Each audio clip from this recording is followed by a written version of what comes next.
This is the Popcorn Pro going into Regal Cinemas, going to see Brand New Day. A review will be coming later. Hopefully, it's my favorite in the Tom Holland franchise, and he's not Spider Boy anymore. But we shall see. You can act like a man! What's the matter with you? Is this how you turn down a Hollywood Pinocchio that cries like a woman? What can I do? How's it going, guys? This is the Popcorn Pro. I'm glad to say that Spider Boy is now Spider-Man. So I was genuinely excited for this movie because I didn't hate the Tom Holland films before this, but I believe Spider-Man Brand New Day is the best Spider-Man movie we've gotten since Sam Raimi's Spider-Man 2, which is unbelievable. And this is not something I expected to say about another Tom Holland Spider-Man movie. I've never hated Tom Holland in this role. I've always thought he was a talented actor who had the potential to be a great Peter Parker. But throughout his first three movies, I never fully expected him as Spider-Man. To me, he still felt like Spider-Boy. And he was constantly surrounded by the Avengers, billionaire technology, mentors, and other heroes who could step in whenever things got a little hairy. Osborn? And even when I enjoyed parts of those movies, I never felt like Tom Holland had been given the chance to truly stand on his own. And Brand New Day finally changes that. Now, this is a spoiler-free review, so without spoiling anything, Peter Parker is now living in a world where nobody remembers who he is. He has dedicated himself completely to being Spider-Man, but the isolation, pressure, and responsibility are starting to take a serious toll on him. And with director Destin Daniel Cretton taking over as director, you can immediately feel a change in tone. I know I did when I was sitting in the seat. And this does not feel like another light high school comedy. It feels darker, more grounded, and much more emotionally mature. So for the first time in the MCU, Tom Holland's Peter Parker genuinely feels like a grown man carrying the full responsibility of being Spider-Man. Because he's tired, he is alone, he makes difficult decisions, and those decisions actually feel like they have consequences in this movie. So you can bet that this is the version of Tom Holland's Spider-Man that I've been waiting to see. And what surprised me most was how emotionally heavy the movie became at times. I don't know if it was the soundtrack, my mood, but it was heavy. Of course, there's still humor, action, and the personality you expect from Spider-Man, but the comedy does not constantly interrupt the serious moments that the MCU has been doing redundantly. When the movie wants you to sit with Peter's loneliness, guilt, or fear, it actually allows those emotions to breathe, which I truly respect.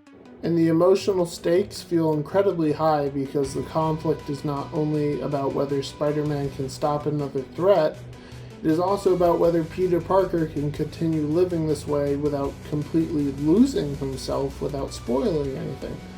This is where the movie reminded me of Spider-Man 2, not because it copies that film, but because it understands what's going on. Spider-Man works best when the battles outside the costume connect directly to what Peter is going through underneath it.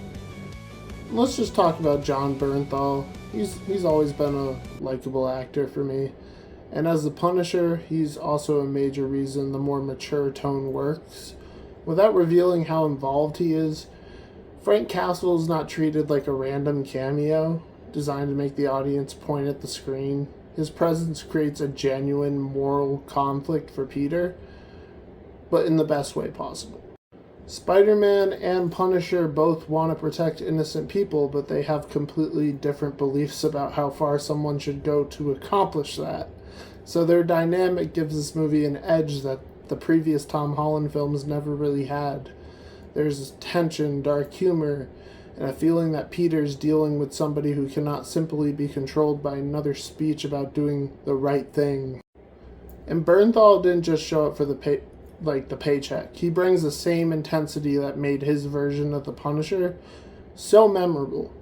But the movie never forgets that this is still Peter Parker's story. I was sitting in the theater, and the way the streets, buildings, and nighttime action are filmed reminded me of how New York looked in Deadpool and Wolverine, which I know they took a lot of care to make those sets for the New York streets. And it feels crowded, grimy, and physical instead of looking like the actors are constantly standing inside a digital environment. And in the movie No Way Home, there was a couple scenes where the action had weight, but in this one, most action sequences has the weight. And Spider-Man gets thrown around, the fights feel dangerous, and you can actually understand what is happening without every sequence becoming a giant explosion of CGI. And if you know me, I don't like CGI.